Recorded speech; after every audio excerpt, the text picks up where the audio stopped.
el sueño de mi corazón. Desde el alto azul. Muy linda canción, y de estos romances a la capital de la República, a la ciudad de San Francisco de Quito, hay muchísimos más. Los estaremos ofreciendo con nuestro saludo cordial y bienvenida a este informativo de opinión a nuestra distinguida clientela. Muchas gracias, quiteñas y quiteños.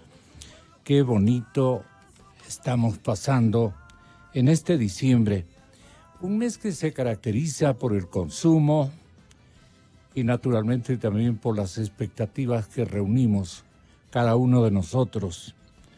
Un esquema que llegó de fuera y que se limitó en años pasados a un fin de semana de precios especiales.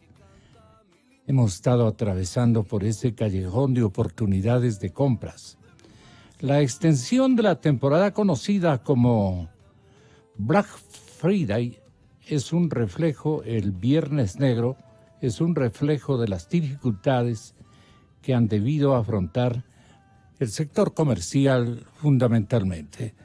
Pero hoy se los ve a los comerciantes capitalinos con rostros verdaderamente risueños.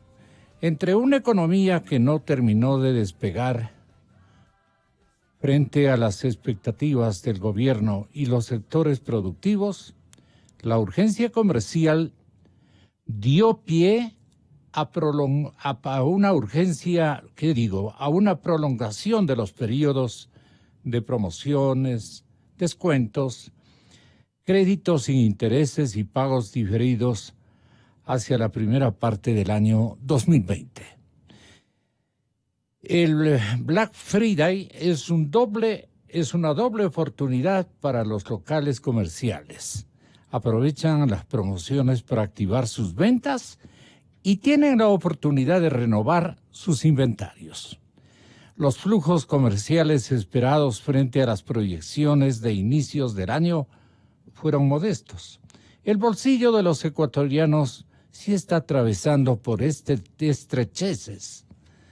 El alto desempleo, la falta de trabajo adecuado, tienen en compás de espera a miles de personas que deberían engrosar las filas de la población económicamente activa.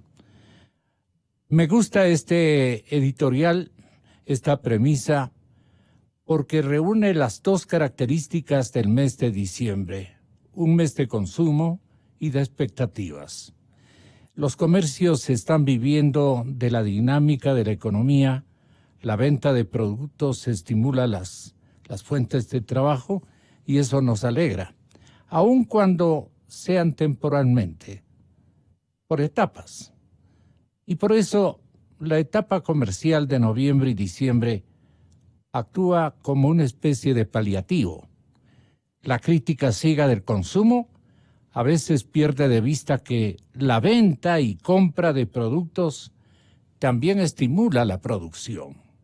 Se nos escapa aquella consideración. Una economía parada, una economía estancada, junto a signos de recesión, no es una buena noticia para nadie.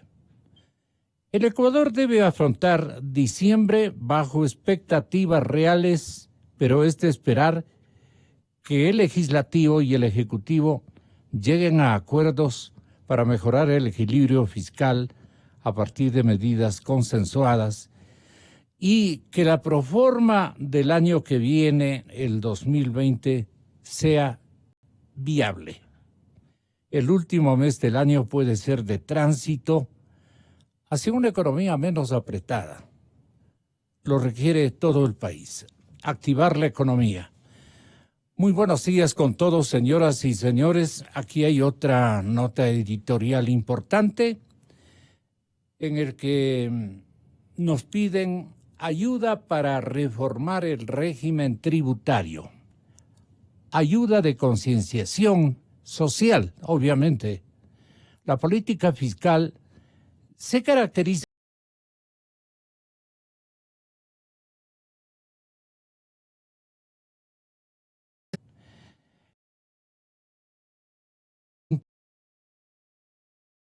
La estructura impositiva carece de extensión, pero también de profundidad. 1 de cada 10 contribuyentes paga impuestos directos. Hay poca cultura tributaria, incluyendo los políticos que aprueban las leyes sobre estas materias. Geográficamente, la recaudación está concentrada en Guayas y en Pichincha, y por categoría el 1% de las empresas contribuye más de 4/5 partes del total. La carga impositiva es del 22% del Producto Interno Bruto, pero dado el universo reducido de contribuyentes, la carga de los que pagan supera el 40%. La paga, o la carga más bien, de los que pagan supera el 40%. Los impuestos no crean valor agregado, pero sí serias distorsiones, pues el gasto gubernamental de consumo representa, señoras y señores, el 87% del total. Y al subir los impuestos, se extraen miles de millones de dólares de ahorro, de inversión potencial, que son volatilizados en pagos corrientes no remunerativos. Entonces, quedemos en algo. Las reformas al régimen tributario deben apuntar a la eficiencia, fácil administración y amplia cobertura. Eficiencia, fácil administración y amplia cobertura. Y que esté cotejado con una administración idónea del gasto, alejado del populismo que tanto daño le viene haciendo a nuestro país. Un par de notas de recomendaciones, notas editoriales, que conviene canalizarlas a un buen receptor, como es usted, estimada amiga y estimado amigo. Bueno, vamos con lo que tenemos que ir. Van a estar con nosotros. Faltan 6 minutos o 5 minutos exactamente para una cadena solicitada por el gobierno. Pero luego estaremos contando con la presencia de Alberto Acosta Burneo en la ciudad de Guayaquil. En esta urbe, enfiestada, en esta linda ciudad, Ramiro Crespo y César Robalino. ¿Cómo reducir el déficit fiscal, renegociar contratos petroleros o vía impuestos? No hay otras alternativas. Reducir el déficit fiscal, renegociar contratos petroleros como los que tratamos ayer con nuestros invitados o clavar impuestos. Y eso es lo que no estamos nosotros, por lo menos, predispuestos a apoyar.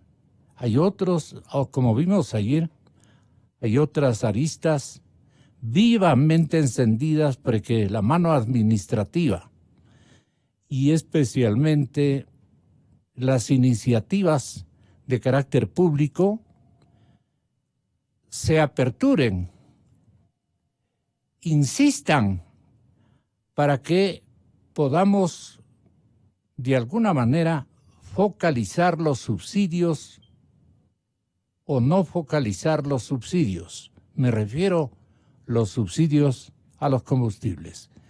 Este segundo plan me parece que es la idea del presidente y del ministro de Economía y Finanzas. Vamos a ver qué dicen los demás.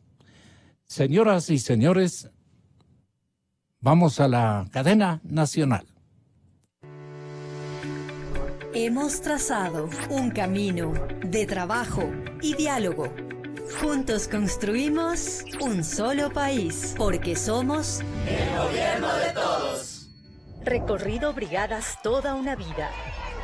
Las brigadas Toda una Vida recorren los rincones de la patria. La atención es integral para las familias más vulnerables, brindándoles diversas ayudas y bonos. El médico del barrio da asistencia y seguimiento en salud. Ana Soto, beneficiaria. Para mí la ayuda del gobierno ha sido muy buena.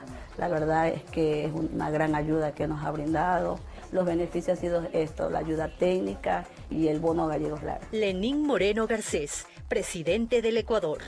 La tarea que estamos cumpliendo nosotros a nivel de todo el Ecuador es que las brigadas de la misión Toda una Vida recorran, ciernan todo el país, es decir, en conjunto, integralmente atender a todas las personas vulnerables. Jorge Piedreita, beneficiario. Estoy muy maravillado y muy contento al saber que él ha visitado a mi niño, a mi hijo especial. Lenín Moreno Garcés, presidente del Ecuador. Un gobierno responsable, una ciudadanía responsable debe atender a los ciudadanos toda la vida. Internet para todos. 392 parroquias contarán por primera vez con servicio de Internet a un costo económico. Con esta decisión, el 98% de la población ecuatoriana tendrá conectividad y 5.200.000 ciudadanos serán beneficiados. Lenín Moreno Garcés, presidente del Ecuador. Realmente, la decisión es alcance. Desde hoy hasta el mes de septiembre del 2020,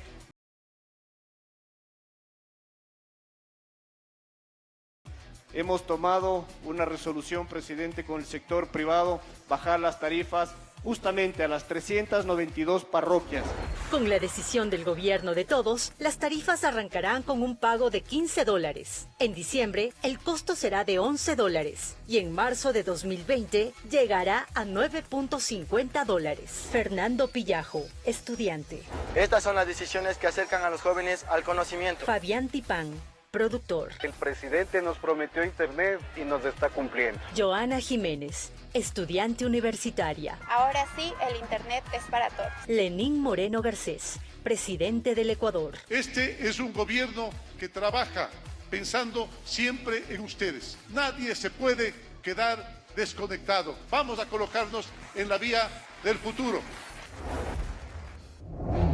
Convenio con municipio de Guayaquil por y 100 motos se suman a la lucha contra la delincuencia. Cada uno de estos nuevos patrulleros estarán recorriendo calles, barrios, plazas y precautelando la integridad de las familias. Diego Espinosa, policía. Mientras más nos sumemos, que va a ser mejor para beneficio para la ciudadanía. Rommel Cruz, agente de control metropolitano. Orgulloso de poder brindar seguridad a toda la ciudadanía. Jimena Tarcán, ciudadana. Este trabajo va a velar por la seguridad ciudadana y vamos a sentirnos más seguros. Cintia Viteri, alcaldesa de Guayaquil. Todo esto es un esfuerzo en conjunto. Aquí no hay fronteras, aquí no hay líneas divisorias. Aquí lo único que hay es un objetivo: proteger esta ciudad de la delincuencia. Lenín Moreno Garcés, presidente del Ecuador. Todos deben actuar como elementos que funcionen coordinadamente y que lograr más seguridad en el Ecuador, lograr más seguridad en la querida Guayaquil. Ángela Chévez, policía. Unidos velamos por la seguridad ciudadana. Premiación a exportadores. El gobierno nacional concentra sus esfuerzos en abrir mercados. Impulsamos reformas tributarias que favorecen a grandes, medianas y pequeñas industrias. Eliminación del anticipo al impuesto a la renta. Simplificación de regímenes de tributación y supresión de 100.000 agentes de retención. Lenín Moreno Garcés, presidente del Ecuador. Amigos exportadores, el país los necesita, hoy más que nunca. Los necesita para crecer. Son más de 2.000 empresas exportadoras en Ecuador que generan por lo menos 1,5 millones de plazas de trabajo.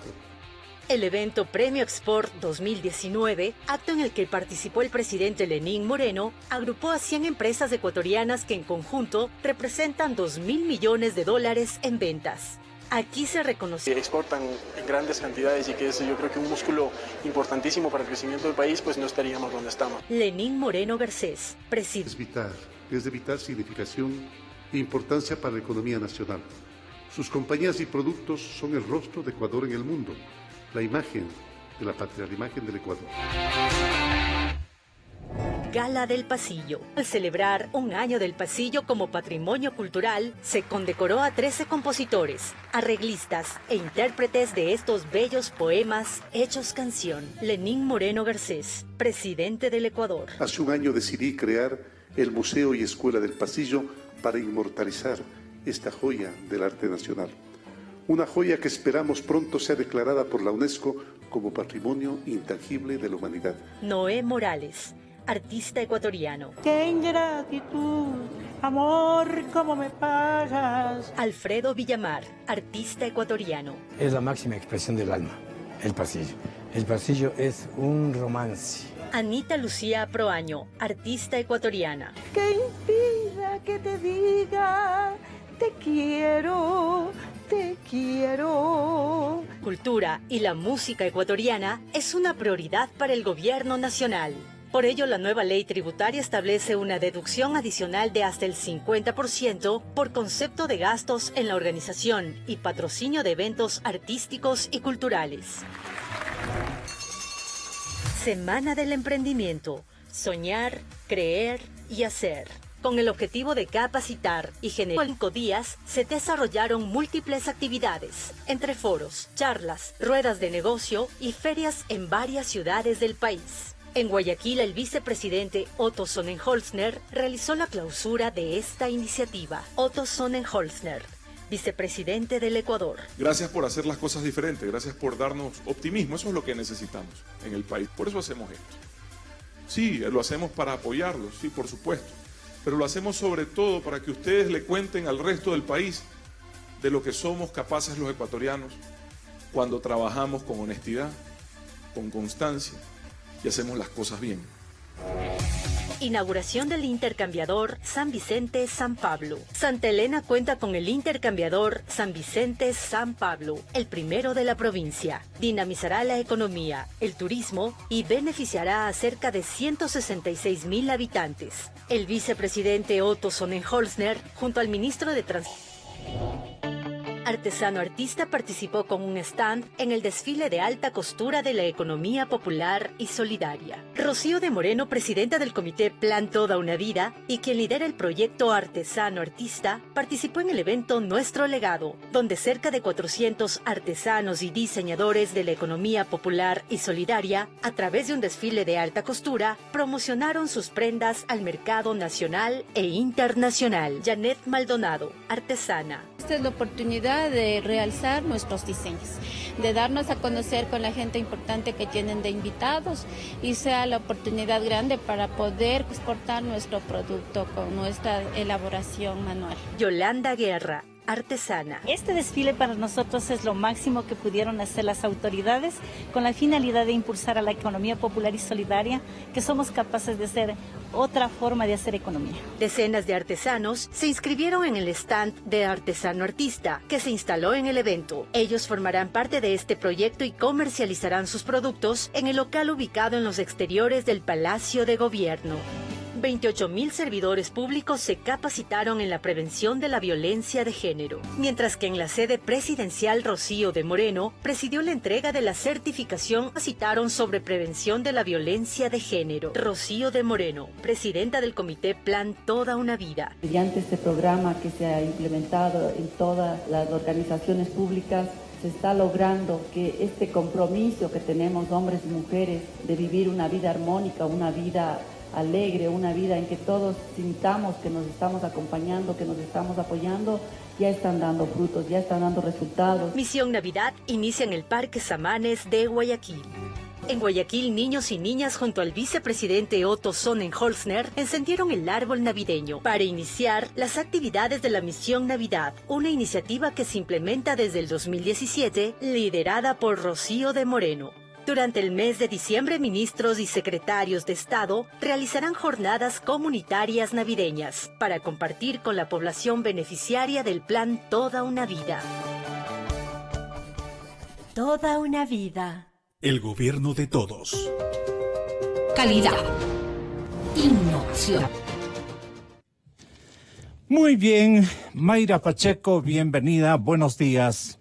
Su crónica dice en el diario El Comercio: que el incremento de la producción petrolera nacional en el 2020 será menos ambiciosa que el planteado inicialmente para el presente año.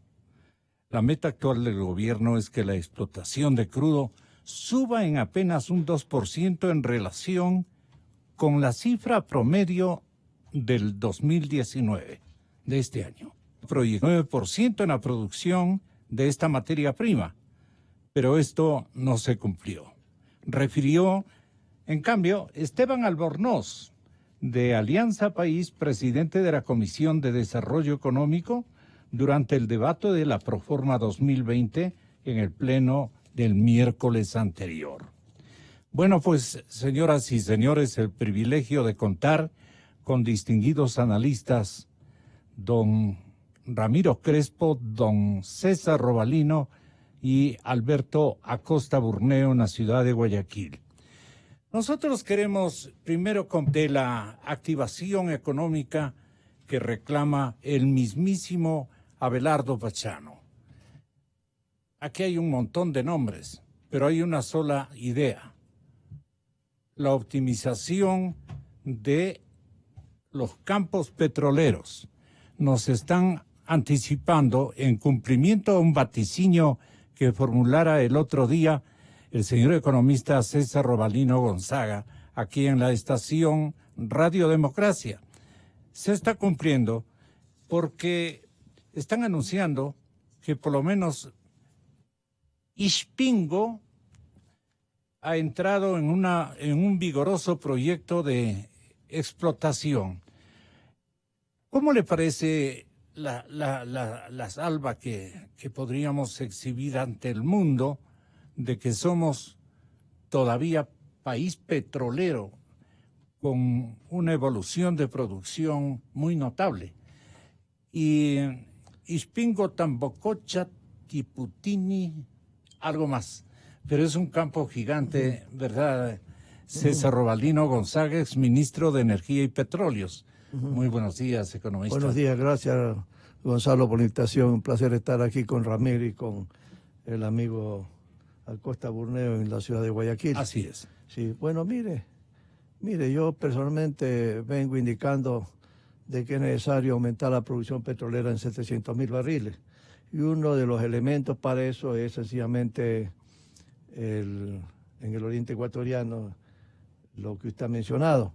Alguna vez el presidente, creo que hasta 6 meses, indicó que en esa zona, ¿verdad?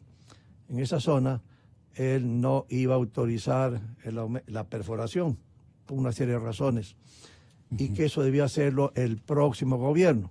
Pero bueno, ahora el presidente lo que tiene es que reconocer que se equivocó y dar la autorización para que se comience a perforar en esa zona, que puede aumentar la producción en cantidades importantes, pero Ecuador sí puede aumentar la producción a 700.000 barriles.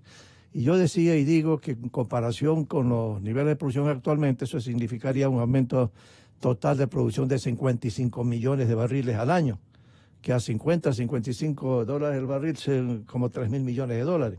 Ahora, eso no es que usted comience a perforar y usted tiene la plata en ese momento, así no funciona. Pero el momento en que los mercados internacionales, solamente por poner eso, los mercados internacionales ven que Ecuador decidió seriamente aumentar la producción a esos niveles, los mercados internacionales se van a abrir y van a decir, ok, el gobierno ecuatoriano va a tener más recursos, no solamente para financiar las actividades internas del gobierno, sino para honrar la deuda y alejar el peligro de un probable default, ¿sí? Sí. Y eso es positivo, y entonces pues el riesgo país que está, yo no sé, pues en 1.100 todavía, algo así, descenderá, ¿sí? Entonces eso el gobierno tiene que hacerlo. Pero cuando el gobierno presenta la proforma presupuestaria en las 2020, como usted ha leído, y el plan cuatrienal, uno observa que sencillamente más bien programa la reducción de la producción de por debajo de 200 millones de barriles al año. Entonces, eso es un error del gobierno. O sea, el gobierno no está programando tener más recursos con aumento en la producción. Y como alguna vez yo recordé, Colombia tiene reservas probadas en un monto menor que Ecuador y está produciendo mucho más que Ecuador. Yo sé que hay diferencias desde el punto de vista técnico, no digo que no, Pero yo creo que aquí hay un cúmulo de recursos que el gobierno puede obtener, no le digo en 1 mes, 2 meses, 6 meses, pero las perspectivas son interesantes, ¿sí? Y eso cambiará las expectativas de los mercados internacionales de capitales también, aparte de los empresarios privados internacionales que están tratando de ver cuál es el rumbo de la economía para ver si meten más inversión extranjera en el Ecuador o no, ¿sí? Así es. Ingeniero René Ortiz, usted desde la línea telefónica, que tiene a bien contestarla y auxiliarnos con su opinión, contribuir a una toma generalizada de valores sustantivos de la opinión petrolera y económica de nuestro país, como está haciendo la cadena Democracia. Le pedimos que nos saluda lo que significa el bloque macro que le descubrimos hace un montón de años, pero que no progresó nunca. Tambococha Tiputini, Ispingo Tambococha Tiputini. El ITT, exactamente. Este es un gran yacimiento que lo pondera usted porque tiene razón de hacerlo. ¿Cuándo comienza Ispingo, por ejemplo, ya a producir? Buenos días, Gonzalo. Muchas gracias por su invitación. Permítame saludar a César y a Ramiro y en Guayaquil a Alberto. Y pasar a comentarles lo siguiente. En buena parte estoy en total acuerdo con César. La industria extractiva, petrolera y minera es la única tabla de salvación del gobierno. Es la única. Sin embargo, no está preparado el gobierno. Y esto, evidentemente, cierto es que se maneja con señales de apertura, señales de promoción, pero nada de eso se ha hecho, nada, en absoluto. Entonces está estancada la producción y por eso es todavía más contraproducente la forma como presenta el presupuesto, con una declinación total de la tasa de producción, no solamente de Petroecuador, de Petroamazonas, perdón, sino también de las compañías petroleras privadas. Sí, la caída es brutal. Esto es muy significativo, esto es una señal totalmente negativa de inmediatamente, pero inmediatamente quiero decir ayer, no mañana. Ayer debía haber sido corregido esto, no ha sido corregido. Entonces, aquí las señales tienen que ser clarísimas porque el gobierno es el que promueve esto, dadas las características del ambiente legal que predomina, con una fuerte contingencia, así señalada por el gobierno. ¿Qué señales hay que emitir, René? Sin embargo, allá voy. Las señales al momento son malas. Es decir, no se ha hecho absolutamente nada para promover el aumento de la producción de parte de las compañías privadas. Las privadas están ahí, pero necesitan incentivos para seguir aumentando la producción. No se pueden quedar estancados. La promoción que ha hecho el gobierno de utilizar la forma contractual que ha venido usando el gobierno de Rafael Correa es totalmente negativa. Desvaloriza el potencial de Ecuador de petróleos, el potencial positivo que tiene con respecto a futuras exploraciones inmediatas en el suroriente, en el piedemonte, en la costa de Ecuador y también en el offshore. Es decir, aquí hay un gran potencial, pero el gobierno nacional no está dando las señales correctas.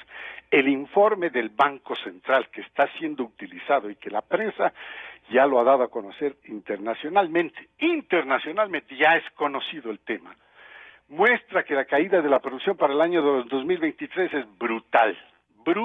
Esto es un informe oficial del Banco Central.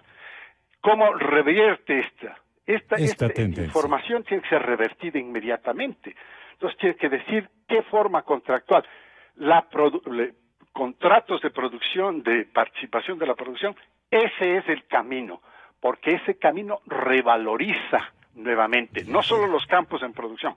Ispingo ya está produciendo mucho antes de que el presidente ejecutivo o gerente general de Petroamazonas, el ingeniero Alex Galárraga, falleciera intempestivamente, que Dios lo tenga en su gloria, ¿no? Pero ya estaba produciendo más de 25,000. el freno que le puso el gobierno fue a una explotación mayor, y en lugar de amplificar la zona limitada para la explotación petrolera, la disminuyó. Es una contradicción total del gobierno, ¿no? Entonces aquí tiene que establecer esas correcciones. Cierto es que se podría aumentar la producción en Ispingo, pero esto toma un montón de tiempo. Pero lo más importante, Gonzalo, y a los distinguidos caballeros que están acompañándole a usted, lo más importante es la plata. ¿De dónde van a sacar la plata? Seguro. Esto necesita un montón de plata, pero cuando digo montón, quiero decir que para que la gente entienda, esto requiere una enorme inyección cantidad de reactivadora. inversión. ¿Quién va a hacer esa inversión? ¿Quién va a hacer esa inversión? La estatal no puede.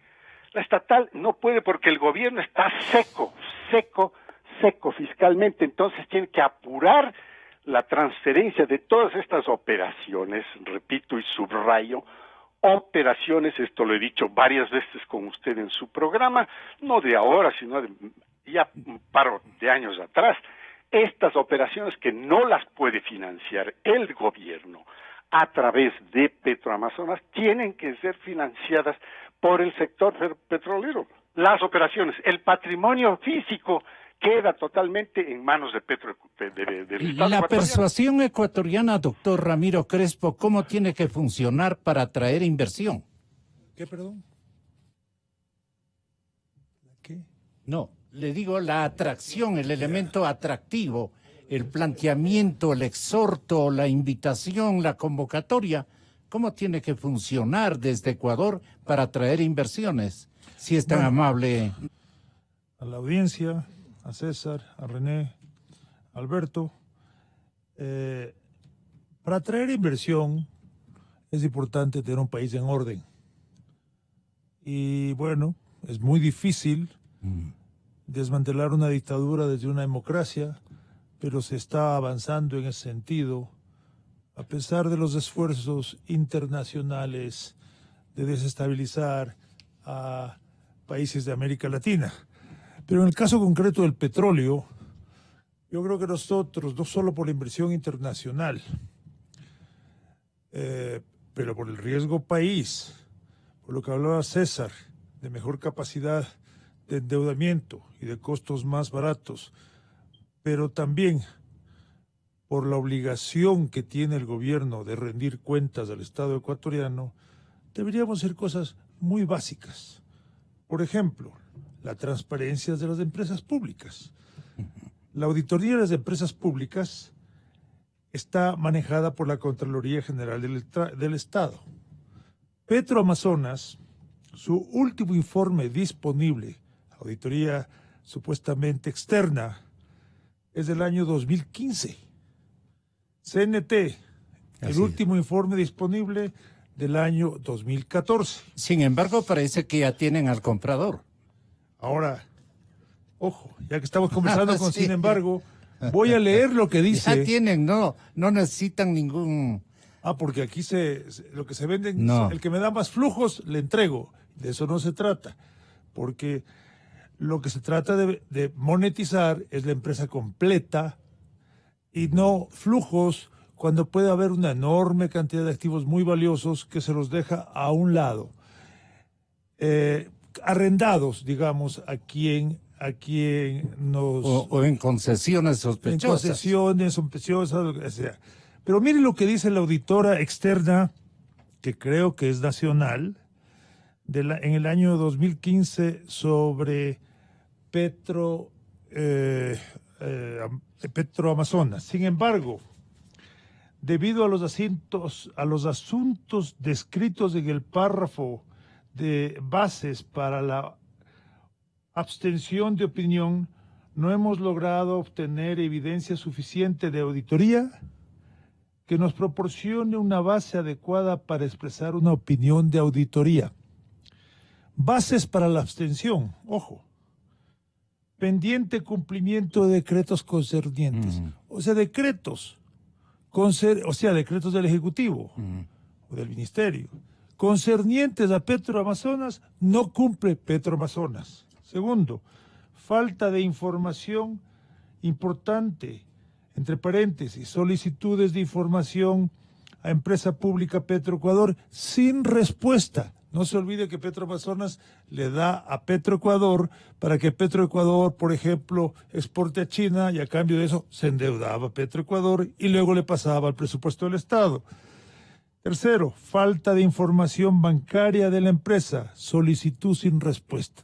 Cuando se hacen auditorías, se compagina, se hacen pruebas. Por ejemplo, si alguien dice que un cliente le debe tanto, se le escribe al cliente preguntando a la auditora externa si es verdad o no. Lo mismo, ¿no es cierto? Si uno debe, uno también le escriben al acreedor de la empresa para comprobar, a los muchos acreedores. Pero una cosa fundamental, se escribe a los bancos para verificar que los saldos de cuenta, etcétera, etcétera, sean correctos. Y aquí lo que dice es falta de información bancaria en la empresa, solicitud sin respuesta. O sea que no sabemos cuándo tenemos en el 2015 en caja y bancos. Ojo, esta es la joya de la corona, la empresa del Estado. Y este es del año 2015, estamos ahora en 2019. Entonces, ¿cómo podemos tener? Pero los que van a comprar, vuelvo y repito, ellos sí conocen cómo está la cosa. En este caso todavía no se está monetizando, entre comillas. Entonces, ¿cómo van a comprar a ciegas? No, eso es lo que viene. Por ejemplo, en el caso que ya tienen dedicatoria. En el caso de Sopla. Los activos del Estado ya están dedicados. O sea, CDT, como no tiene balances, como no tiene balances, lo que ha arguido el gobierno, entonces no se va a monetizar la empresa como se va a monetizar el Banco del Pacífico, que sí tiene balances, se espera unos 800 millones. Se va como no hay balances, entonces se va a recibir una renta, un arriendo mensual o lo que sea por el uso de CNT, pero sin tomar en cuenta, o sea, todo lo que es pasivos, etcétera, etcétera, se queda en manos del Estado. Lo único que recibe el Estado es una renta que no sabemos qué proporción tiene esa renta con relación al monto de la inversión. Lo mismo sería en el caso de Sopladora. El caso de Sopladora podría ser que la inversión sea, digamos, 2.000 millones y recibamos 100 millones al año, por decir algo, de renta. Estamos hablando de un 5% que no compensa una inversión de ese nivel. Lo lógico que en vez de que construya el Estado, y en muchos casos con sobreprecio, es que si ya vamos a monetizar, mejor que construya el sector privado, no gaste en sobreprecio, sea eficiente, las haga con las cosas bien y luego cobre una tarifa dado para que no sea abusiva. Me suena a trafacía, economista Alberto Acosta Burneo. Disculpe, Gonzalo, ¿no lo escuché? No, me suena un poco a trafacía lo que quieren hacer. Definitivamente, muy buenos días, estimado Gonzalo. Bienvenido, Alberto. Es una situación compleja el tema de la monetización de los activos del Estado, justo por el mal manejo que ha habido, por la falta de información. Necesitamos tener balances auditados para tomar decisiones correctas. Pero quisiera hacer también un pequeño comentario, si me permite, Gonzalo, sobre lo que hablamos un momento sobre el tema petrolero. Yo creo que definitivamente, y coincido que tenemos que aumentar la frontera petrolera, tenemos que aumentar la producción petrolera como un mecanismo para ayudar a suavizar el costo del ajuste económico. Hay ingentes recursos que están ahí bajo la tierra y que no los estamos usando y que más bien de manera persistente estamos trabando esa extracción de los recursos. Y hay que estar muy claros que el riesgo que tenemos en este momento no es que se nos acabe el petróleo. El riesgo más bien es que nos quedemos con petróleo bajo tierra sin explorar cuando el petróleo deje de ser un activo atractivo. La edad de la piedra no se acabó cuando se acabaron las piedras. Eso es algo que tenemos que recordar siempre. La edad de la piedra se acabó cuando hubo una tecnología superior y rentable para utilizarla. Lo mismo va a suceder con el petróleo. Entonces tenemos que maximizar el ingreso del petróleo utilizando el petróleo que tenemos bajo tierra, y para eso yo creo que hay que tomar dos medidas importantes. La primera viene por el lado de los contratos atractivos para que el sector privado sea el que invierta. Porque los contratos del pasado eran contratos en los que el Estado siempre ganaba y la empresa privada siempre tenía el entorno más poco atractivo. El resultado es que ahora esas empresas, ahora que los precios han caído, esas empresas prefieren invertir en países donde tienen mayores rentabilidades, y el Ecuador son contratos relativamente marginales, poco atractivos, y vemos cómo las inversiones ya no fluyen al Ecuador como en el pasado, cuando los precios estaban muy elevados. Entonces hay que cambiar contratos petroleros y también tenemos que revisar esa traba que se está haciendo a través de los licencias ambientales. Ispingo, por ejemplo, tuvo, por licencias ambientales, se tuvo que reducir el número de plataformas de exploración de 9 a 2. Entonces, sin abandonar la calidad y el cuidado ambiental que todos queremos, pero es necesario verificar que no sea una traba para la exploración, porque el país necesita ampliar su frontera petrolera y tiene que seguir buscando ingresos como un mecanismo incluso para suavizar el inevitable ajuste que estamos viviendo en este momento. La reducción de plataformas para Ispingo, ¿a qué le sonó a usted? Definitivamente hay una intención clara de limitar la frontera petrolera, de limitar la expansión de la producción petrolera por criterios ambientales, cuando lo que se trata aquí no es de dejar de explotar, se trata de explotar racionalmente, que son dos cosas distintas. Esto de aquí es el Petroecuador quien estaba explorando esos campos, las licencias ambientales son las que dijeron no se les entregó las licencias ambientales de todos, inclusive se pidió que no se utilicen y que no se exploren todas las plataformas que estaban planificadas, y el resultado es que lógicamente la capacidad de producción del país va a ser incremental, va a ser mucho menor. Entonces tenemos que revisar eso. Una cosa es cuidar el medio ambiente y otra cosa es bloquear la producción, la expansión de la producción petrolera, y vemos como casos como Colombia, un país que producía mucho menos que Ecuador, ahora nos ha pasado y nos ha dejado en el camino, mientras Ecuador sigue viviendo con una producción petrolera que no crece, y que no crece no es de ahora, no crece desde hace muchos años, desde el gobierno anterior, el gobierno de Correa, en el que cambió los contratos a estos contratos poco atractivos, contratos en los que la lema era el Estado, yo siempre gano. Ese era el lema, considerar cuál es el estándar a nivel internacional. El Ecuador hizo el contrato poco atractivo y estamos viviendo las consecuencias, donde las inversiones se realizan en otros países y en el Ecuador vemos cómo la producción petrolera sigue cayendo. La metodología y el formato utilizado por los colombianos nos han rebasado en producción en pocos años. Yo recuerdo en la época de René Bucarán, en el Foro de Opinión Petrolera, denunciábamos estos temas, afirmando de que Colombia estaba en cero y que Colombia tenía yacimientos también muy significativos, muy vecinos a los nuestros. Les enseñamos incluso cómo actuar. Fuimos extremadamente generosos con la nación vecina. Ahora, no sé pues cómo esté la situación, economista Robalino.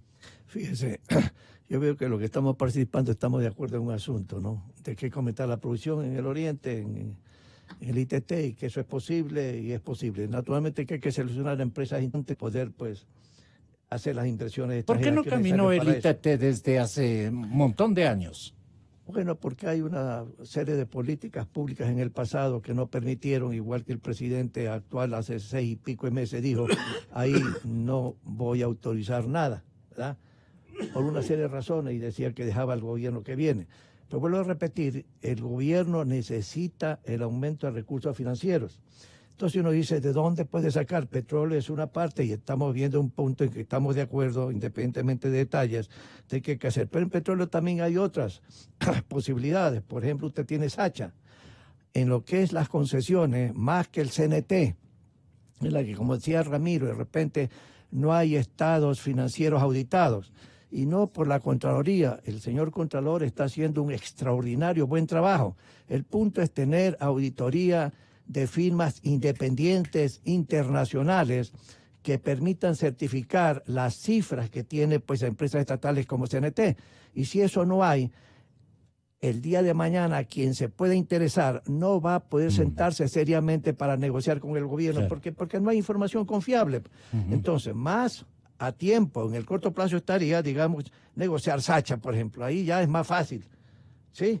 Sacha, que produce, si mal no recuerdo, 72,000 barriles diarios. Entonces, eso es un tema que yo creo que el gobierno tiene que entrar realmente a trabajar. Eso le va a dar ingresos importantes. Esto es más o menos como dicen en Quito, ¿no? ¿Ves? Te voy a contratar, Gonzalo, porque dame haciendo mejor este trabajo, porque yo soy ineficiente, ¿verdad? Pero aparte, hace un año, cuando iban a China hay que proponerle al gobernante chino, pues es negociación de gobierno a gobierno, no de ministerio a ministerio, no de empresa estatal a empresa estatal. Amigo, yo no te puedo honrar todos los contratos de ventas de petróleo ni de crediticio en esa forma. No puedo. Así que, ¿cuánto te debo? Yo no sé, 3, 4, 5 mil millones de dólares. Yo voy a emitir bonos a 30 años plazo, 5% interés, 5 años de gracia, amigo. Te entrego los bonos y tú me liberas de todo el resto. Esa es una negociación difícil. Por supuesto que es compleja, pero hay que hacerlo. Hay que intentar. Sí, hay que hacerlo. Y aquella vez, naturalmente, el ministro Pérez me dijo, César, eso es una tarea compleja. Sí, pero es que es necesario. Las finanzas públicas necesitan moverse en varios frentes, entre ellos en la deuda pública con China. Hay que moverse en esa dirección. ¿Cuál era el macroplan de avance ideado por Carlos Pérez, que le fue cortado de un momento a otro? Bueno, yo entiendo que uno de los temas le cortaron. Carlos Pérez como ministro y todos los ministros de petróleo lo que quieren es aumentar la producción y aumentar las reservas probadas. Por supuesto, eso es. Y posiblemente ahí es donde no le autorizaron, etcétera, pero el presidente tiene que autorizar ahora. ¿Por qué? Porque cuando usted ve la proforma presupuestaria que ha sido devuelta del gobierno, en que estiman un déficit de 3.400 millones, no va a ser eso, va a ser mucho mayor. Entonces usted dice, ¿cómo van a financiar el déficit? Si van a los mercados internacionales de capitales para obtener recursos, lo que decía Ramiro, sencillamente, ¿qué tasa de interés van a exigir los mercados? Sencillamente no es posible hoy por hoy, y el financiamiento internacional futuro va a tener que concentrarse en gobiernos y en organismos financieros internacionales hasta que el riesgo país baje a un nivel razonable. Mírelo cómo está Colombia. ¿Cuál es el índice de riesgo de Colombia? De Colombia. 200, creo, si mal no recuerdo, algo así. Perú. Véngase Chile. Bueno, Chile ha subido por las razones que sabemos, ¿no? Entonces hay que reducir el riesgo país. Si no, la deuda futura va a ser mucho más caro y va a comer. ¿En cuánto está nuestro riesgo, economista? Había bajado un poquito, creo que estaba en un poquito, algo así como 1.100 puntos, algo así. Es altísimo. De 1.150, una cosa así, ¿no? Algo ha bajado. Pero se necesita cosas adicionales para probar los mercados, que el gobierno ecuatoriano, el Ecuador, se aleja totalmente de esta posibilidad de decir, no puedo honrar a nadie la deuda pública externa, dejo de pagar, punto. Eso no se puede avecinar porque entonces va a haber una serie de problemas graves para las finanzas públicas, ¿no? Entonces hay que ver el petróleo. De ahí puede salir. A mí no me gustaría que la economía ecuatoriana dependa más del petróleo, pero hoy por hoy en la coyuntura... No tenemos otra opción. Sí, pues el problema es, dicen, no se olvide. Y el otro punto también aquí hay que decir, yo me arriesgaría a subir el precio de los combustibles. Me arriesgaría. ¿Sí? El focalización, estudio tras estudio, tras estudio, tras estudio. Yo digo, bueno, ¿a dónde va todo esto? ¿Sí? ¿A dónde va? Entonces, el gobierno tiene que tomar ciertos riesgos y actuar, porque lo contrario, la situación fiscal va a ser más peligrosa de la que tenemos actualmente. ¿Sí? Entonces, yo digo, amigos del gobierno, hay que actuar más decididamente para encontrar fuentes de ingresos permanentes y razonables para el presupuesto del Estado. Si no, vamos a tener más problemas, no solamente el gobierno, sino que eso se va a disparar a todas las expectativas del sector privado. Todo el mundo quiere reactivación económica, más empleo. ¿Y cómo le hace? ¿Cómo le hace, amigo? Y ahí es donde viene que todavía una serie de analistas no logran ir a lo concreto. A ver, ¿cómo reactivamos la economía? Aparte las reformas estructurales, porque las reformas estructurales van a tomar tiempo. Y este gobierno, créanme, eso es lo que yo me temo. Como tiene temores a los indígenas, temores a los transportistas, temores a los líderes sindicales, temores a todo el mundo, eso lo paraliza, pues, ¿sí? Entonces, en un momento dado, las reformas al mercado laboral, a lo mejor no lo mandan, o mandan una cosa eminentemente tibia, tan solo para satisfacer, digamos, el convenio con el FMI. Yo digo, eso es lo que yo me temo, y además, porque no se olvide, se terminó el año, por decirlo así, ¿sí?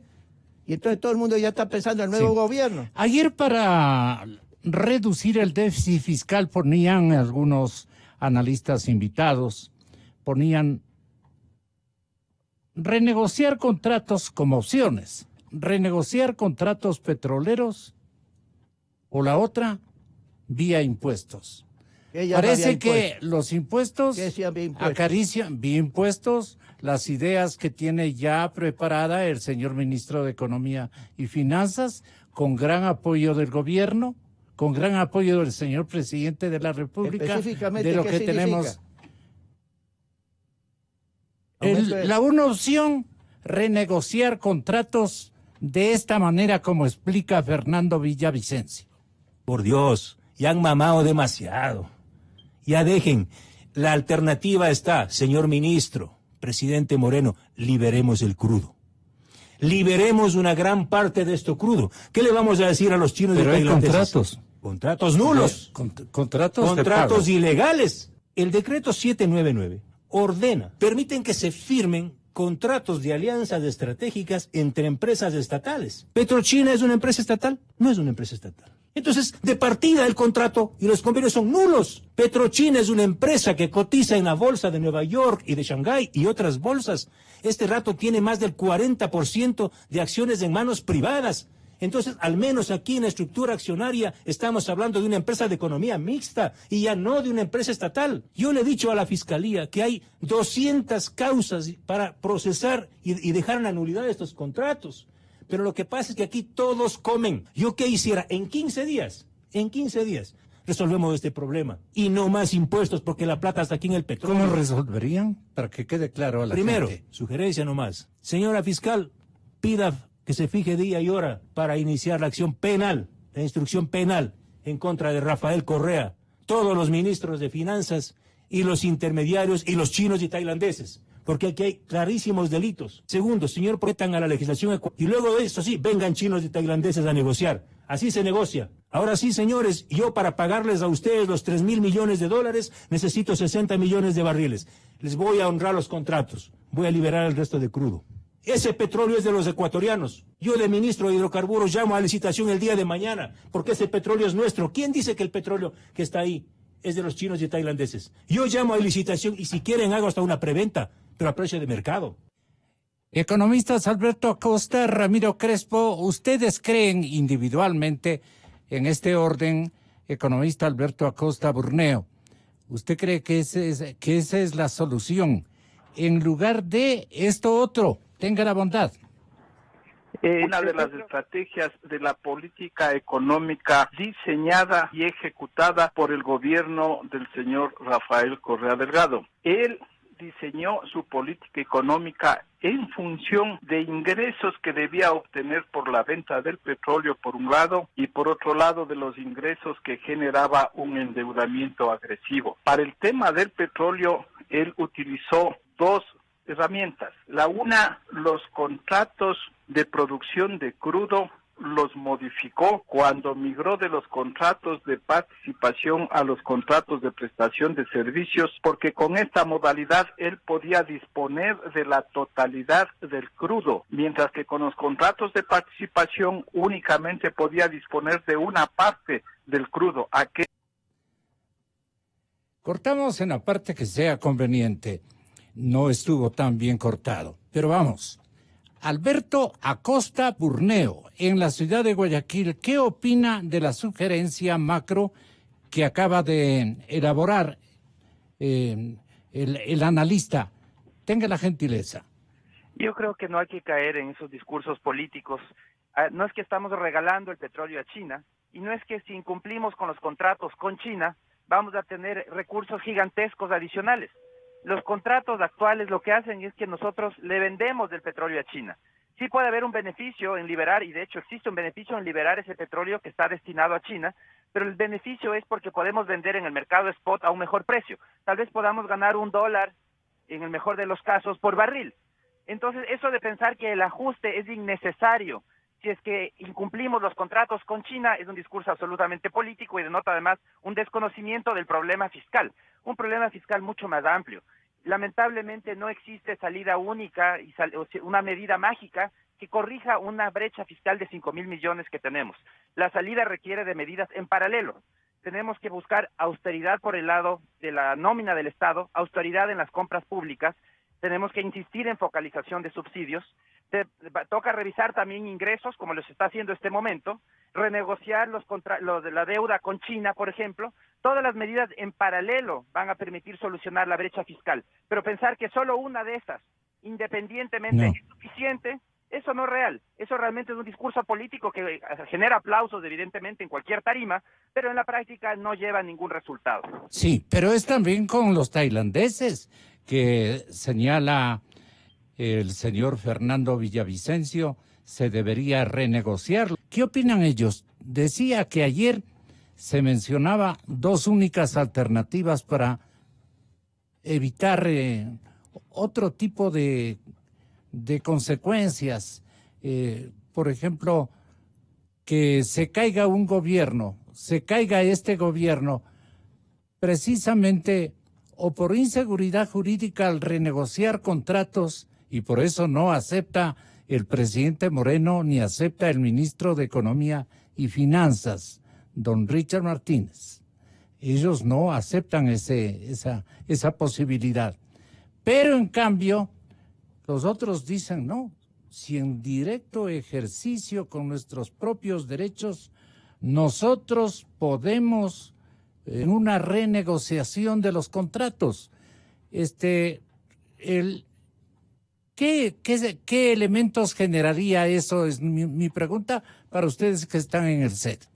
El problema de la renegociación de los contratos mal habidos. En general, la renegociación de los contratos... Falta el adjetivo, mal habidos. Mal habidos. Y eso, obviamente, se sacaron a las compañías importantes, serias, a las que nos han llevado a los arbitrajes internacionales y nos han ganado.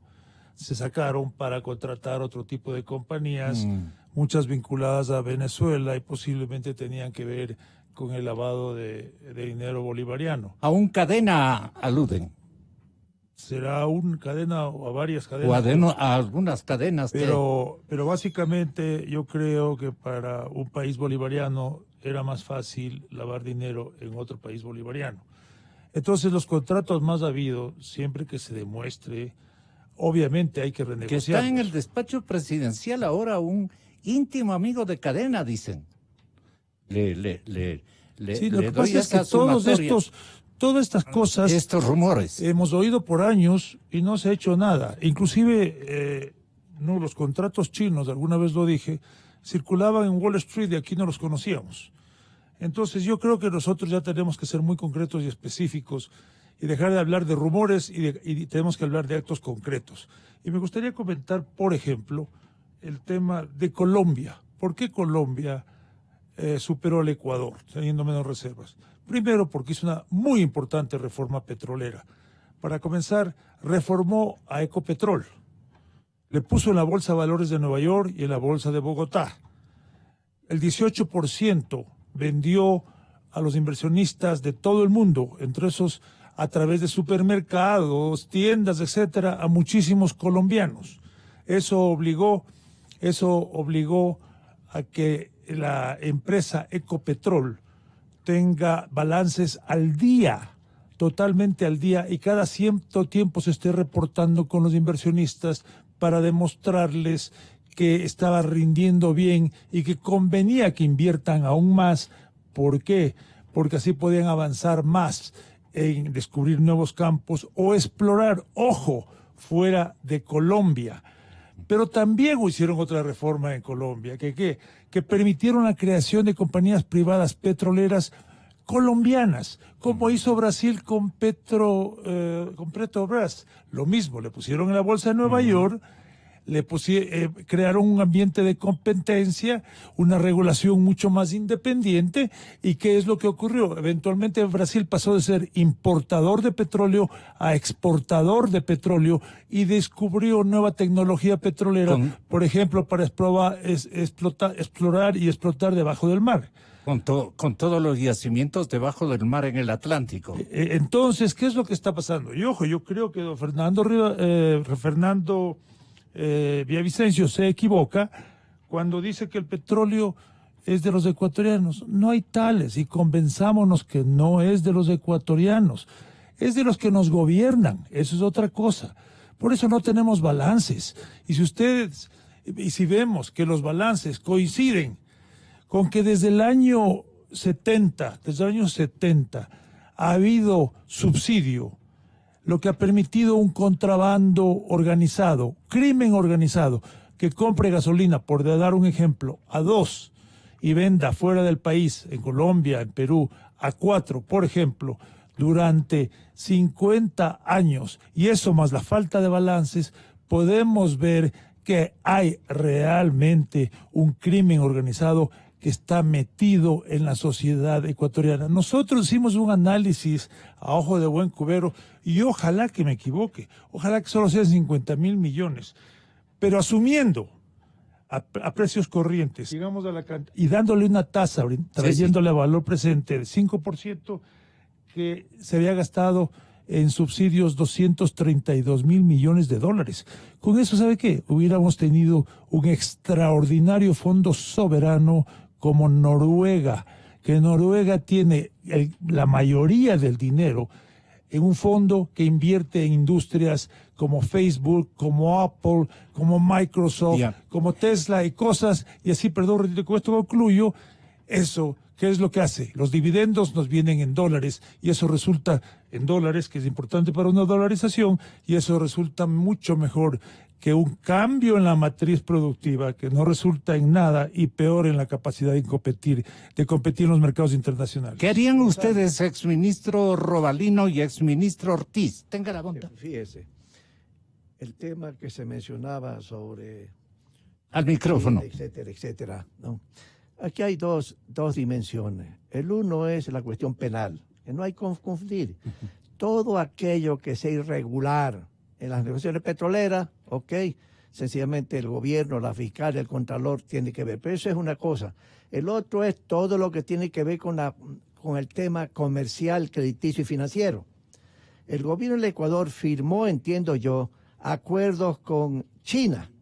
Entonces uno no puede desconocer esos acuerdos así porque en forma arbitraria a mí se me ocurre. Sencillamente así no funciona el mundo real. Si uno dice, China, lo siento, aquí hubieron 10,000 problemas que deben ser penados por las leyes en el Ecuador, etcétera, que hay pícaros, etcétera, etcétera, etcétera, no voy a reconocer tales acuerdos. Desconozco totalmente.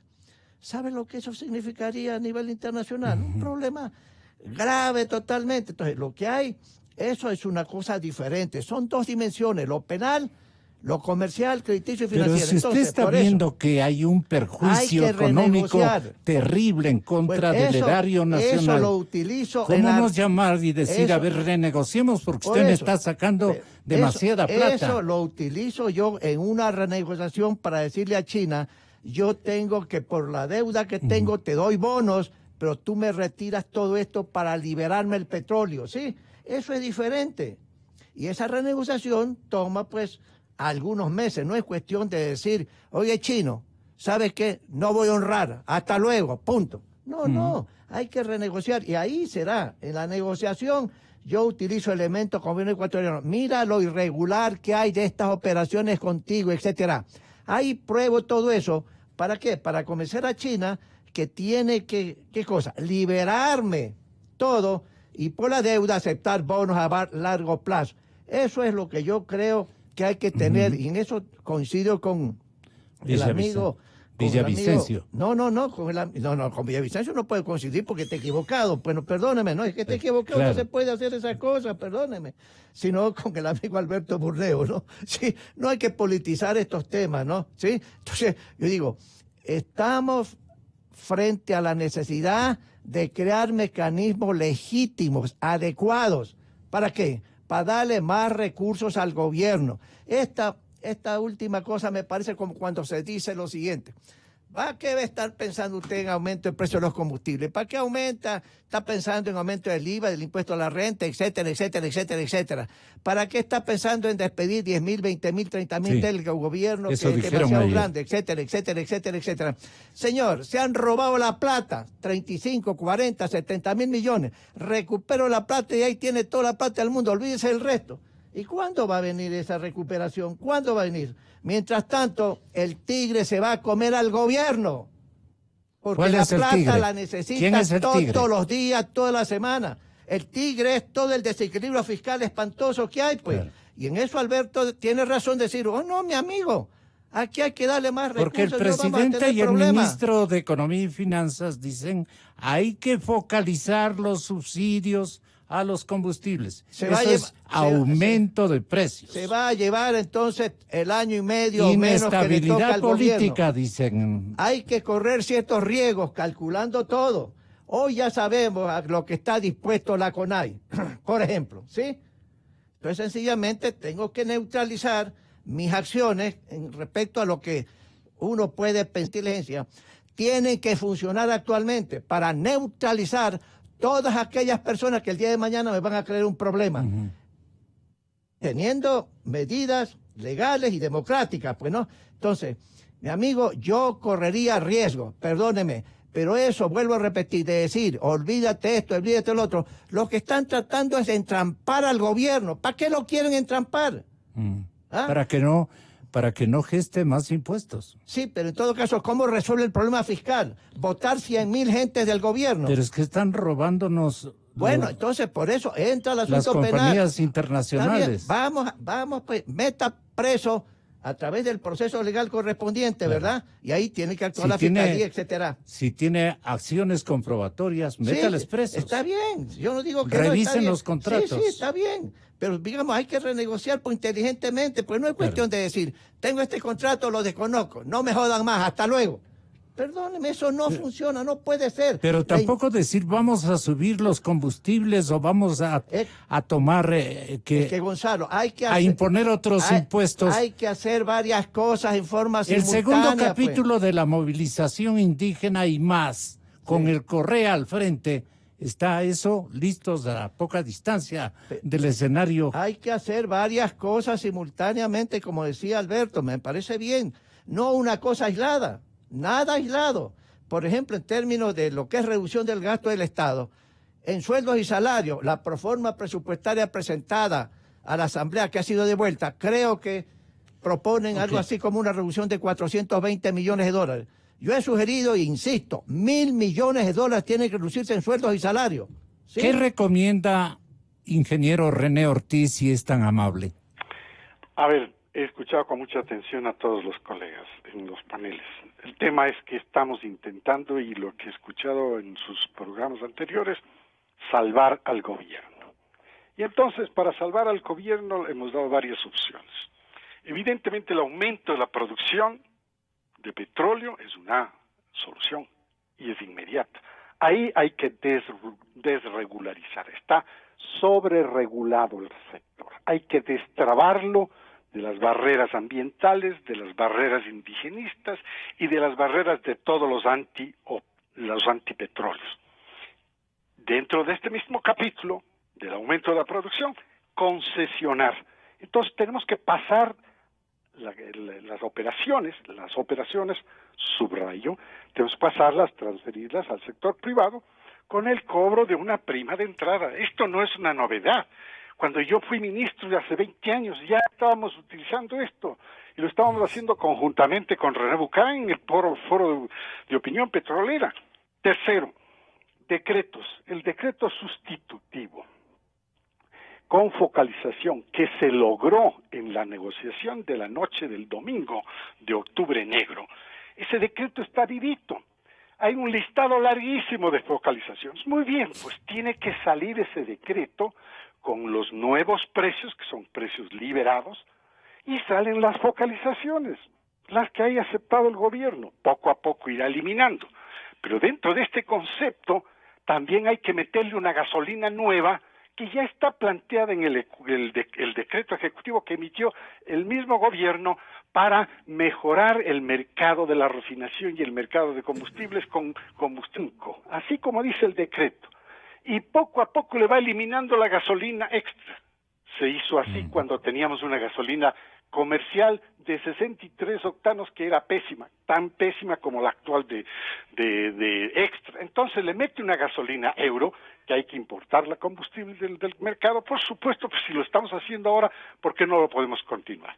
Y entonces mete un nuevo combustible, y poco a poco va metiéndose en el mercado, ¿Cómo se mete en el mercado? Simplemente un usuario llega a la gasolinera y dice, no hay extra, ¿sí? Póngame la otra. ¿Por qué? ¿Acaso puede esperar? No hay extra. Y así sucesivamente. Antes decía, no hay comercial. Poco a poco salió del mercado. Cuarto, las preventas, esa renegociación. ¿Qué es lo que hay que hacer al respecto de esto? Hay que ir negociando con estos, porque no es cuestión de romper un contrato, y yo estoy de acuerdo con todos. No es cuestión de romper un contrato, es simplemente después acarrear unos consecuencias internacionales exactamente, y arbitrajes complicadas. Y todo eso, y al final nos toca pagar, como le ha tocado pagar al Ecuador, todas las arbitrariedades cometidas por el gobierno, el régimen de Rafael Correa. Pero el cuadro de cifras... Termino sí, con el último. Claro. Y el último es acabar con los contratos ocasionales y provisionales que tiene el gobierno, que eso es parte de la grasa que está existiendo ahí. ¿Sabe cuánto cuesta? Yo tomé un estimado del economista Carrera. Más o menos costaría $4,000 millones. ¡Wow! Eso es un montón de dinero. Entonces ahí está realmente arreglando la casa. Eso es parte del arreglo de la casa. ¿Cuál? La del gobierno, no la nuestra. La nuestra está arreglada y seguimos sobreviviendo, cada uno de nosotros, y usted y todos. Entonces, ahí tiene una receta. Producción, el decreto sustitutivo de focalización. Afortunadamente lo salvó el delegado de Naciones Unidas. Le salvó, el decreto está vivito, pero con un listado de focalizadores. ¿Usted quería hablar, economista Robalino? Le cuento en la que no estoy de acuerdo con René. No se trata de salvar al gobierno. Ese no es el punto. El punto es resolver el problema fiscal. Es que si salvamos al gobierno, le salvamos al país. Claro, que es la mayor amenaza al mantenimiento del sistema de la dolarización. Hay que resolver el problema fiscal, ¿sí? Y eso no se puede resolver en un año. Para resolverlo, uno tiene que decir, bueno, el año 2020 tengo que tener superávit, punto. Lo que hay que reducir drásticamente el déficit. No es los 3.300, 3.400 que tiene la proforma que ha sido devuelta, sino un déficit mucho menor que eso, para que el año 2021 tengamos superávit fiscal. Eso va a permitir ir reduciendo la deuda pública interna y externa. Mientras no haya superávit, esta es una cosa simple, no haya superávit en las cuentas del gobierno general, la deuda va a seguir creciendo.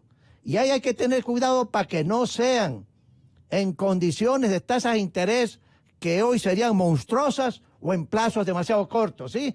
Pero hay que dar solución a la crisis fiscal. Eso naturalmente no es que salva al gobierno, salva el momento actual de la economía ecuatoriana, y eso nos conviene a todos los 17 millones de ecuatorianos. Estamos ¿sí? de acuerdo. Que eso como efecto derivado le conviene al gobierno para una estabilidad política que entregue el poder de forma adecuada, es diferente, pero el centro total es arreglemos el problema fiscal, amigo. De esta manera y con los números de Villavicencio, ¿cómo quedaría? Esta cifra me la dio una altísima autoridad de Petroecuador. En los contratos de preventas petroleras con China y Tailandia, el saldo a noviembre del año 2019, el saldo de deuda es de $3.200 millones. Es decir, ¿cuánto pagaríamos si seguimos y permanecimos en ese cronograma de pagos? Permítame, le debemos a los chinos y tailandeses 3.200 millones. Pero para pagar esa deuda, que es pequeña, sí, tenemos comprometidos 357.3 millones de barriles. Esto es de locos. Presidente Moreno, ministro Martínez, ministro José Augusto Briones, esto es de locos, esto se llama atraco. O sea, 357 millones. Atraco de cadena. Pero no, de los que firmaron estos contratos. Claro. Pero el beneficiario va a ser cadena. Pero aquí hay un Estado al que le pusieron de rodillas y no le pusieron una pistola en la cabeza. Aquí hay un acto brutal de colusión. O sea, para pagar 3.200 millones, yo necesito 60 millones de barriles, multiplicado por $60. Pero tener comprometido hasta el año 2024 357.3 millones, ¿sabe cuánto significa, Gonzalo? 21.000 millones de dólares. Es decir, solo un demente le pide a los chinos 3.200 millones y le entrega 21.000 millones. Porque que que no se ha caído de la hamaca me venga a decir que el petróleo no es dinero líquido. Alberto Acosta. Cosas, no sé si por motivos maliciosos se mencionan verdades a medias, ya, o mentiras completas. Una cosa, cuando usted pide un crédito, usted tiene una garantía que tiene que superar el valor de su crédito. Si usted pide un crédito de $100,000, usted va a tener que entregar en garantía un bien que evidentemente tiene que valer más de 100,000. No es que con la garantía ese es del pago del crédito. Igual sucede con el petróleo, con la preventa petrolera, con estas operaciones atadas a petróleo. Lo que sucede es que existe un compromiso, una cosa es un contrato de venta a largo plazo del petróleo, por un monto que es mucho mayor al valor de la deuda. Pero no es que el Estado está pagando el triple por una deuda, eso es falso. Los contratos de preventa contemplan un precio al que China compra el petróleo ecuatoriano en función del precio del mercado. Entonces, al final del día, China transfiere el saldo. Es decir, si después de enviarles el petróleo, primero descuentan el valor de la deuda y siempre queda un saldo, porque evidentemente el contrato de preventa tiene una cantidad de petróleo mucho más grande entregada que la deuda. Entonces, al final del día, no hay esa afectación que se quiere decir. La operación simplemente, donde puede haber un ahorro, es que hay una diferencia en el precio que se le vende a China y el precio que se vende en un mercado spot. El mercado spot tiene generalmente precios más altos. Entonces, ahí donde puede haber un beneficio, que como digo, en el mejor de los casos será de $1 o debajo de $1. Pero no hay una afectación, no es que estamos regalando el dinero ni que estamos pagando 3 veces el valor de la deuda. Eso es absolutamente falso y creo que inclusive eso tiene no sé qué intención de por medio hay, generar tal vez incertidumbre en la población, pero eso es falso y hay que decir las cosas como son. La deuda que se tiene con China se paga con esta entrega de petróleo y el saldo que queda, porque siempre queda un saldo, nos devuelve China después de haber descontado el valor de la deuda. Entonces, aclaremos las cosas y sobre todo yo quiero recomendar aquí, estamos muy cerca de las elecciones y se cae muy fácilmente en ese discurso del escándalo, de decir, miren, nos están robando, y de bloquearle al gobierno con claras intenciones electorales, porque lo que se quiere es bloquear al gobierno para que se colapse una situación insostenible, porque cuando se dice, no, que primero recuperen lo robado, qué mentira tan grande. ¿Cómo puede? El Estado tiene problemas para pagar los sueldos de diciembre y se dice recupera lo robado. ¿Cuánto tiempo toma recuperar lo robado? Todo un proceso judicial, ¿cuántos años toma? Y se dice no, que lo que deben hacer es recuperar lo robado. Esos son los grandes engaños politiqueros, claro, es cosas que gusta al público, porque a la gente le gusta esas cosas simplistas, esa visión simplista del mundo, que encuentra soluciones fáciles a problemas complejos, pero que realmente no son soluciones, sino que simplemente lo que buscan es causar más caos, más incertidumbre y pescar a río revuelto. Ahí saldrán los futuros candidatos. Esperemos nomás, pronto sabremos quiénes son esos futuros candidatos. Todos estos denunciólogos que lo que quieren al final del día es llegar al poder. También usted tiene la oportunidad, señor economista, de aclararnos, y por eso está usted en esta gran maqueta de opiniones que hemos confluido todos a enriquecerla con nuestros respectivos puntos de vista. Pero desde la cumbre del cambio diplomático que se está desarrollando, o ya terminó, me parece, esta víspera, todavía no, me dicen los compañeros que han hecho seguimiento celoso de este evento mundial del cambio climático, la intervención del señor presidente de la República deja entrever algunas circunstancias cuando él alude la focalización de los subsidios a los combustibles en los siguientes términos, doctor Ramiro Crespo. Nuestra política de Estado al respecto es fruto del diálogo con diversos sectores públicos, privados, académicos y no gubernamentales. Así, de esta forma, ratificamos nuestro compromiso con la Convención de la ONU sobre Cambio Climático y con el Acuerdo de París. La lucha contra el cambio climático debe incluir acciones para erradicar la pobreza y apuntar al desarrollo sostenible, siempre garantizando la soberanía alimentaria e hídrica de las naciones. Ecuador trabaja sin pausa para implementar sus compromisos de adhesión. Tenemos el plan de descarbonización al 2050 que involucra al gobierno, al sector privado y a la sociedad civil, y una política sostenida de reducir los riesgos del cambio climático en la gente y en la naturaleza. Lamentablemente persisten riesgos en sistemas ecológicos sensibles, como las nieves andinas, la Amazonía o ambientes únicos, como las Islas Galápagos, y los tres existen en Ecuador. Queremos que nuestros hermanos amazónicos dispongan de herramientas y negocios sostenibles para tener una vida digna sin dañar la naturaleza. Nuestras Galápagos enfrentan desafíos: cambio climático, contaminación plástica continental, presión de flotas pesqueras y pesca ilegal. Por eso, seguimos fortaleciendo la protección de nuestra reserva marina y estamos analizando su ampliación para cuidar ese patrimonio en beneficio de la humanidad, la población local y su biodiversidad. Firmamos un pacto nacional para industrializar su consumo energético, conformar redes de recicladores y generar modelos de negocios sustentables y sostenibles. Fortalecemos la industria camaronera con un plan productivo generador de empleo y con conciencia ambiental. Estamos empeñados en focalizar los subsidios a los combustibles fósiles, por supuesto, sin afectar a los sectores más necesitados. Además de que esos combustibles contaminan, los subsidios favorecen nada más que al contrabando y al narcotráfico.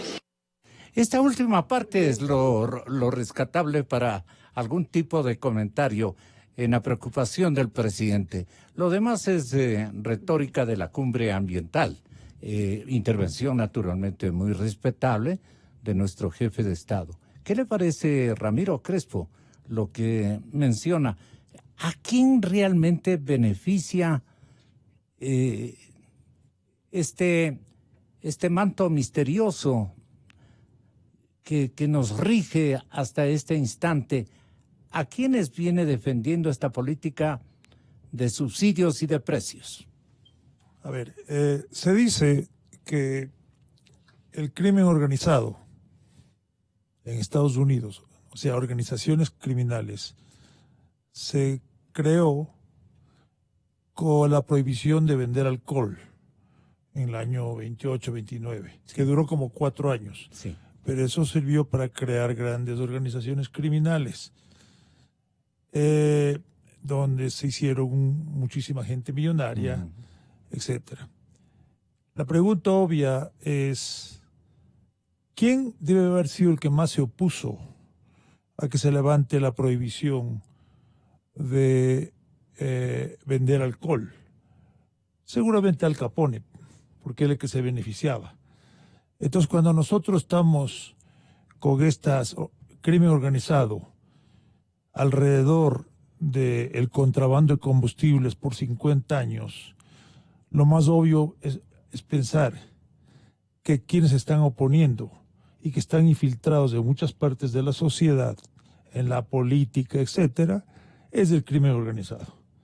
Entonces tenemos nosotros que evitar. ¿Tenemos nosotros nuestro propio crimen organizado? Por supuesto, sino que no lo reconocemos, ¿Con no nos damos al que cuenta. pone la plata? ¿Cómo? ¿Y quién es el que pone la plata? Le digo, al que pone la plata. Bueno, Al mire, Capone. Al Capone, mire, lo que le puedo decir es lo siguiente, que la vanguardia de Barcelona vino a Machala a averiguar cuál era el negocio del notario Cabrera, que fue el único que siguió pagando en la crisis bancaria, y pagaba 15% al mes, no anualizado, y se encontró con que el negocio del notario Cabrera había sido el financiamiento del contrabando de combustibles. Cuando uno compra gas a 16.50, lo vende en el Ecuador a 1.50 y los mercados internacionales, encontraban un gran negocio. Entonces, lo que nosotros hemos fomentado es un crimen organizado que muchas veces no nos damos cuenta quiénes son, porque podrían aparentar, no sé, que son políticos importantes, yo qué sé, o inclusive tener apellidos que no son Al Capone, sino son apellidos más conocidos y cosas por el estilo. Entonces yo creo que nosotros tenemos que acabar de raíz con ese contrabando. Y creo que los indígenas se oponen al contrabando, lo que quieren es esa focalización. Yo preferiría que se les dé la compensación en dinero, pero ellos dicen no queremos compensación así, sino de alguna otra manera, habrá cómo se hace eso, pero ellos están de acuerdo, por lo que yo he podido apreciar, es eliminar el crimen organizado. En cuanto a otras cosas, por ejemplo, los préstamos con los chinos. Ojo, la Constitución dice que las empresas de endeudamiento que tengan tienen que ser ¿para qué? Para fomentar su negocio. Y una vez que quede un superávit, le pueden pasar al gobierno central. ¿Qué hizo el gobierno de Correa? Utilizó a Petroecuador con garantía soberana del Estado, porque no hay balances, para prestarle, para pedirle prestado dinero a China con colateral de petróleo, y el dinero no iba a fomentar el negocio de Petroecuador fundamentalmente, o nada o minoritariamente, la mayoría iba al gobierno central. ¿Y qué negocios vino a hacer Chávez también en esa época? Chávez de Venezuela, ¿qué negocios vino a hacer con Correa en esa época? Los mismos, aprovecharse de todo este tipo de cuestiones, de este tipo de negocios, de este tipo de tener efectivo, de tener cash. ¿Con qué objeto? Primero, obviamente, es mucho más fácil con mucho dinero robar, pero segundo, hacer obras populistas, porque mucho del dinero que, por ejemplo, debió haber ido para Petroecuador, para asegurarse que los pozos se mantenían, que no se llenaban de agua, fueron a construir Yachay, el Ladromo, u obras con sobreprecios donde hubo enormes robos. Entonces, ¿qué es lo que pasó? Las compañías de servicio que le servían a Petroamazonas, a Petroecuador, porque Petroecuador le tenía que pagar a Petroamazonas, se les demoraban hasta 2 años en pagar. Entonces, ¿qué ocurría? No podían dar el servicio de mantenimiento a los pozos. Al no dar servicio de mantenimiento a los pozos, se llenaban de agua, se dañaban, caía la producción, y entonces, ¿qué es lo que pasaba? Nos veíamos obligados a expandir la frontera petrolera. Entonces, el préstamo con los chinos es una violación fundamental de la Constitución del Estado. Y el tema es muy sencillo.